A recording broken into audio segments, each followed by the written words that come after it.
The newsday continues here on One News Now. I'm Pauline Verzosa. Authorities seized almost 180 million pesos worth of smuggled frozen goods in Manila over the weekend. President Bongbong Marcos told concerned agencies to go harder in combating agricultural smuggling. Mobile journalist Julie Baiza with our report. President Ferdinand Marcos Jr. has ordered the Bureau of Customs and Department of Agriculture to go after smugglers of agricultural products. The president emphasized this during his inspection of the 178.5 million pesos worth of seized frozen mackerel at the Manila International Container Terminal in Tondo, Manila this weekend.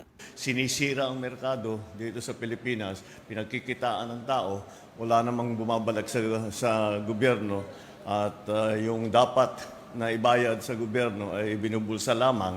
Tapos hindi na nga natin makontrol kung paano nila i-release. Dahil nakita natin, kasama na rin yan sa ibang agricultural product na kahit na makapag-import sila ng mura, iniipit muna nila bago pataasin ang presyo, bago na bibitawan sa merkado. The chief executive said the authorities have to break this chain. He asked the DA and BOC to file appropriate cases against the smugglers under the Republic Act 12022 or the Anti-Agricultural Economic Sabotage Act. Kaya ito yung buong tinatawag na chain na kailangan natin buwagin.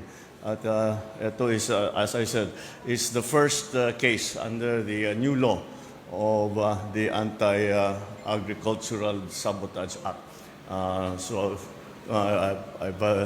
I've spoken to our Bureau of Customs, I've spoken to the Department of Agriculture. We have to keep going. Kailangan patibayin pa natin ito. After the inspection, PBBM presided over the distribution of some 28,000 kilos of seized mackerel in Baseco Port area, Manila. Each household got 2 kilos of mackerel.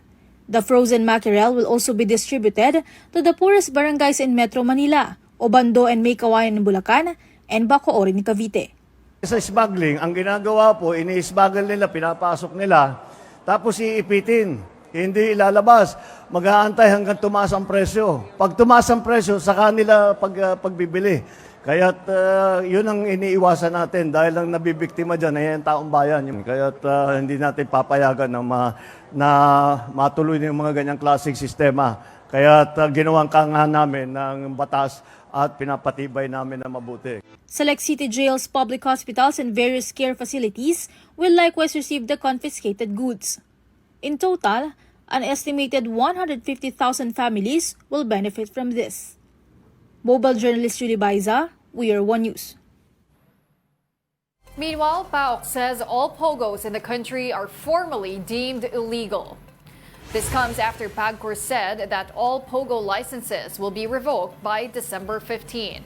Still, authorities assure the public that they will continue their monitoring. President Bongbong Marcos himself ordered the ban on POGOs after some were implicated in crimes. PhilHealth has refuted claims of allocating 138 million pesos for its Christmas party. PhilHealth clarified that the expenses that circulated online is not yet final and is intended for their 30th anniversary. The agency also assured the public that all expenditures comply with government guidelines and procurement laws. PhilHealth urged the public to exercise caution and responsibility when making public statements to avoid misleading the public. 3 weather systems continue to affect the country. The northeast monsoon, or Amihan, will bring isolated light rains over Luzon, including Metro Manila. The shear line, meanwhile, will trigger scattered rains over Quezon, Marinduque, Oriental Mindoro, and Bicol. The intertropical convergence zone will also bring scattered rains over almost all parts of Mindanao. Maritime expert Chester Cabaza says China continues to resist legal approaches to West Philippine Sea issues. He notes, though, that the Philippines will gain more global support for its rules-based stance. Here's an excerpt from his interview on The Big Story. They've been resisting us in 2016.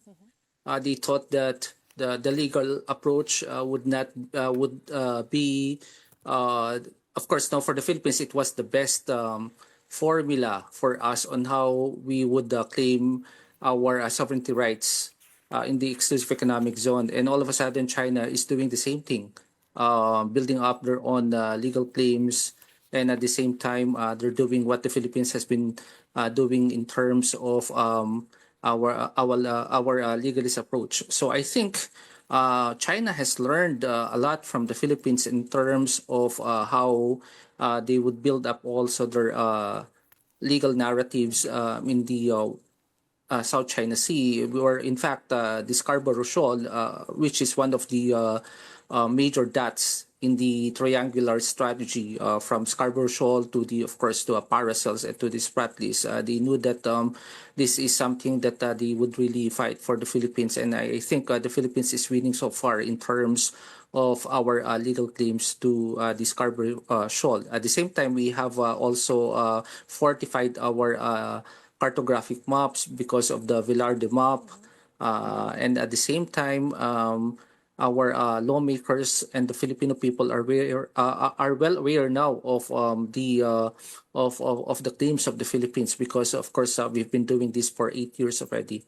Okay. Well, Chester, I guess as a follow-up to that, no, this was filed in the United Nations. So what's going to happen, as I understand it, please correct me if I'm wrong, is these baselines, so to speak, the coordinates and the charts will be published by the UN.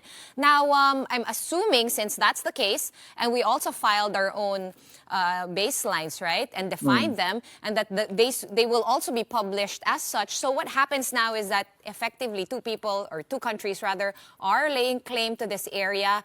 Do you see this as a precursor possibly to China filing a case at the PCA or the Permanent Court of Arbitration at The Hague?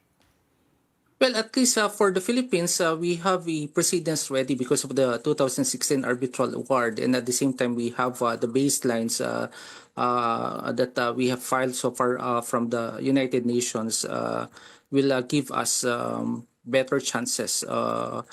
Unlike China, in which they've been doing only this lately. So even if both countries will claim, will file for the legality of the baselines, I think we have. I think that the twin laws that we have enacted recently on the Archipelagic Sea Lanes and the Maritime Zone Act will indeed push us further.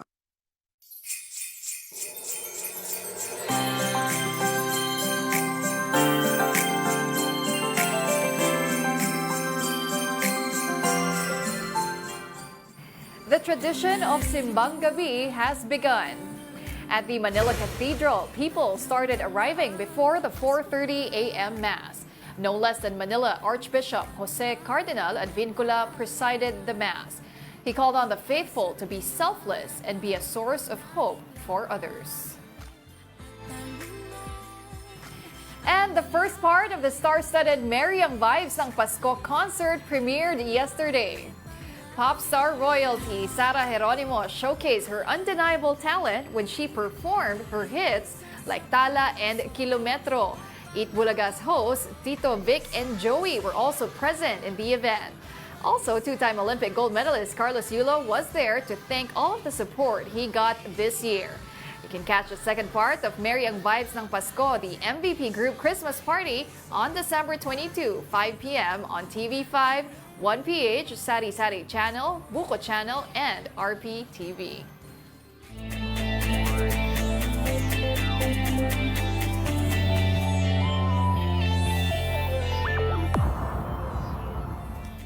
In volleyball, the Signal HD Spikers won against the Crisscross King Crunchers in the Spikers Turf Invitational Conference. While the match appeared evenly balanced, Signal's composure and clutch moments made all the difference. Louis Ramirez starred in the win with 24 points. Crisscross appeared to have the advantage heading into the final, but they were left frustrated by the HD Spikers. And those are the top stories of the hour this Monday. I'm Pauline Berzosa. We are One News.